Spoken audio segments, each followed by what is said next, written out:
Jaguar Wright explained that Jay-Z is worse than Diddy. She explained how Jay-Z has done worse things than what Diddy did to Cassie to other females. And she said that she has the scars to prove it. She alleged that at one time Jay-Z attacked her and got it on film like Diddy did. And she alleged that this is why Jay-Z is totally pulling away from Diddy and you don't see him around. And it's been alleged for quite a while that Jay-Z is pulling away from Diddy because he doesn't want himself caught in the crossfire. I mean, you even have 50 Cent at this point talking about how Jay-Z is in hiding while this whole Diddy thing blows over. And you even have these accusations of Jay-Z being responsible for what happened to Cassie White. So I'm going to go ahead and roll you guys this clip of everything that Jag had to say about Jay-Z being worse than Diddy. And you guys let me know what you guys think about all this in the comments. Sean Carter is just as bad as the diddler. And I know that for a fact. I got the scars to prove it. You want to know what a box cutter feels like going into your skin and ripping you? I can tell you how it feels.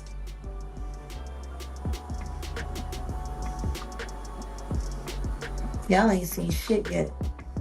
That Cassie shit, that's nothing. I'm saying Sean Carter remembers everything he did to me and he's got it on tape.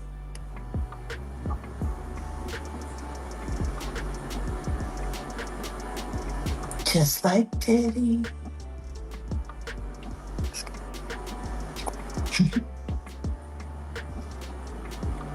And they're gonna be crazy. It's gonna be the women that give him in the end. Jay-Z is in serious panic mode after 50 Cent allegedly dropped leaks showing what his private convos with Diddy were like. This is bad news for Jay-Z because for years, whispers have followed him about doing some dark stuff with Diddy, and now it's all boiling to the surface. In interviews, 50 made it clear he was never part of Diddy's inner circle. He said those private party invites and certain situations didn't sit right with him, so he stayed away. That distance, he said, is exactly why he can speak so freely now. When all the shocking allegations came out, 50 claimed he found out the same way everyone else did, through the headlines. But the wild... I'm fully prepared with everything I need for the Jay-Z documentary. The moment he sent that legal letter, I knew I had to let the world see who he really is. He and Diddy are cut from the same cloth. He just hides his arrogance and control behind a cleaner image. Our feud has lasted 20 years, and I know better than anyone what he's done in the shadows. I even suspect that so-called funeral bouquet wasn't Diddy's idea at all, but Jay-Z acting on his behalf. Back when Nicki Minaj posted that video of him wearing a pink wig, all I did was repost it, and he got so nervous he had his lawyers threaten me. In 2015, Nicki worked her ass off helping him build his platform, and he allegedly pocketed her $7.9 million in royalties. And then there's his fingerprints all over key incidents through the years, whether it's the elevator footage or the guest list at Diddy's parties. He was involved, clearly, but somehow he always walks away untouched. That's what he's best at, pulling strings behind the scenes while pretending to be spotless in public. And now that a corner of the darkness has been ripped open, I'm not stopping. Everything my team and I are doing isn't about attacking anyone, it's about making sure the truth can't be buried by him ever again. JayZ ain't answering the phone? He ain't answering the motherfucking phone. Hey, it's like this, like. We had a black billionaire's lunch. Black excellence, they're sitting there like, yeah. It's the billionaire brunch, you're like. I hate you, man. And we here together, and we gonna keep staying together. We getting tighter. Unaware of anything going on here. This is the one time I'm gonna be with you this year. Yo, I feel like I'm normal again. Get me out of here. Part, he wasn't even surprised one bit. As the investigation picked up steam, people started side-eyeing Jay-Z. They wanted to know why he was so quiet while Diddy's whole empire was shaking. That silence didn't sit right with anyone. Some even said Jay-Z's team already knew his name had popped up in civil cases and wanted to get ahead of the storm. Others were saying that even without formal charges, the hit to his reputation was already in motion. Social media went wild. rumors started flying that Jay-Z had been paying or pressuring people to stay quiet, and the online buzz only got louder. Insiders in the industry warned that just one criminal case could change everything, not only for Diddy, but for anyone standing too close to him. That's why many believe 50's new documentary is such a big deal. It's not just about Diddy, it's about the whole system of power behind closed doors. People are asking, who knew what, and who's next? Some even question how Diddy managed to stay untouchable for so long. Theories are running wild that he built his protection by keeping powerful friends and locking down any info that could ruin him. Then the rumor mill exploded again. Reports claim Diddy might be talking to authorities to cut a deal. And one name allegedly being thrown around, JayZ, of all people. Now that the documentary is officially out, the tension's through the roof. This isn't just a story about the past, it's about what's about to happen next. Every new drop of info shines a bigger spotlight on the ones who stayed quiet, especially JayZ. That's a big deal because his history with Diddy runs deep. Gene Deal, who's known for keeping it real, didn't hold back when he was asked about Jay-Z's connection with Diddy. This came right after Jay-Z's lawyer said Jay-Z and Diddy were never really close, but from Gene's point of view, that story didn't line up at all. To Gene, the way they interacted told a different story. Remember that show in Atlanta?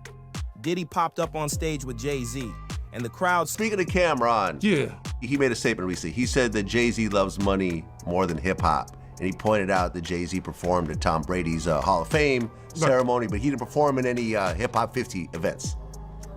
I mean, Jay-Z's on a whole nother level. Like, I mean, you know, he's like, but you know what I like about 50? 50's on a whole nother level, but he's still approachable. You still get to meet the people and you know, Jay gotta remember the people that made him. You know, I'm not saying I don't got respect. I respect Jay-Z, 50, used to respect, you know, Diddy, but all that crazy shit going on. But, you know, I always respected him because I looked at, for New York, those were like the, you know, the guys. You know what I'm saying? The guys with the most money and the most influence. So with Jay is like, when the last time you haven't seen Jay, so I think people are just gonna say that. You know what I'm saying? But for me, I mean, Jay, you know, you gotta remember, he didn't want 50 at the Super Bowl. That was crazy. I'm like, wait, Jay didn't want 50 at the Super Bowl? You didn't know that? Yeah, he didn't want. Well, I remember Eminem pushed for it. That was some hater shit. Yeah. I remember Eminem was like, I'm not gonna do it unless 50 does it. I heard that. Yeah, but I didn't know that Jay was trying to stop it. I don't think Jay. I don't know. 50 never told me that, but I don't think Jay wanted him there. I don't know. Because of what, some of the. I mean, back you and know, forth, it's competition.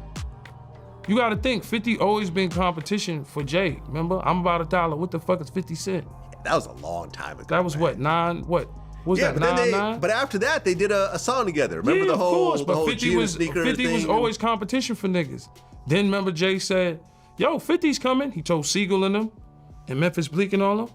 Yeah. And come on, 50's like, he's on a whole nother level. You gotta remember, he came after niggas. He came after Jay and Rockefeller, G-Unit came. And people might shit on G-Unit, but with Eminem, Dr. Dre, 50 Cent, nobody has outsold us, bro. Yeah. Nobody has had the effect. Saw how relaxed and natural the vibe was. Even 50 Cent caught that and posted about it, keeping the clip alive online. When Gene was asked if he had something personal against Jay-Z, he said it wasn't about liking or disliking him. He recalled an old run-in where things got tense, but Jay-Z acted like it never even happened later on. Gene said, that's how people at the top move. They cause problems and forget them because they live in a whole different world. Then came Dame Dash, Jay-Z's former right-hand man, who finally spoke up. He talked about the serious accusations now circling Jay-Z, and what struck him most wasn't just the claims themselves, but how the public was reacting. Dame said he had never seen Jay-Z face this kind of pressure before. For decades, Jay-Z was untouchable, especially in the mainstream spotlight. But this time, that usual media shield was gone. Dame also questioned the move to completely separate Jay-Z from Diddy. He thought saying they were never friends was a wild statement that might backfire hard. What shocked Dame most was how this was the first time he's seen Jay-Z forced into a defensive corner. Usually Jay-Z doesn't explain himself to anyone, but now the pressure's on every single day. But here's where it gets deeper. Why does 50 Cent seem so determined to go after Jay-Z? Their history with Diddy doesn't explain everything. Tony Yayo gave some insight. He said the tension between 50 and Jay-Z goes way back, built on ego, loyalty, and straight-up competition. Yayo said hip-hop has always been a battlefield.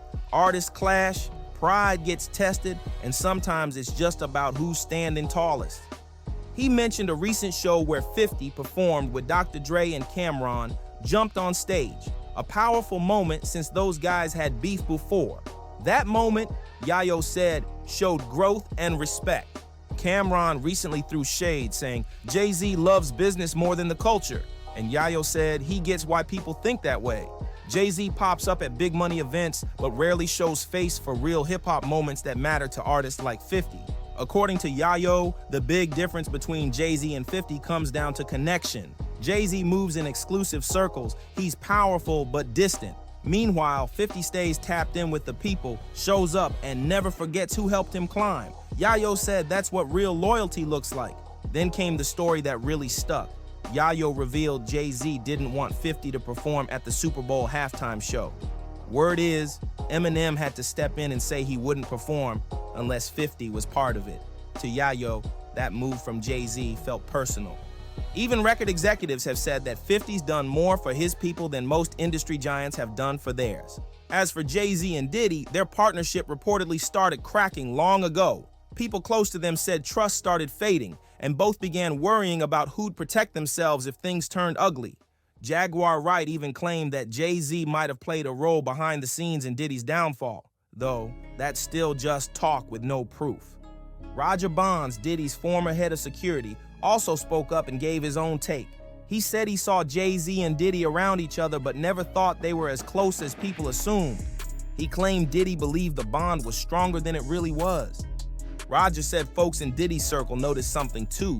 Diddy always showed up for Jay-Z, but Jay-Z didn't always return that same energy. In his eyes, they shared money, space, and influence, but not true loyalty. Over time, those cracks just couldn't stay hidden anymore. Could those cracks finally split wide open and take them both down? Let's see what happens next.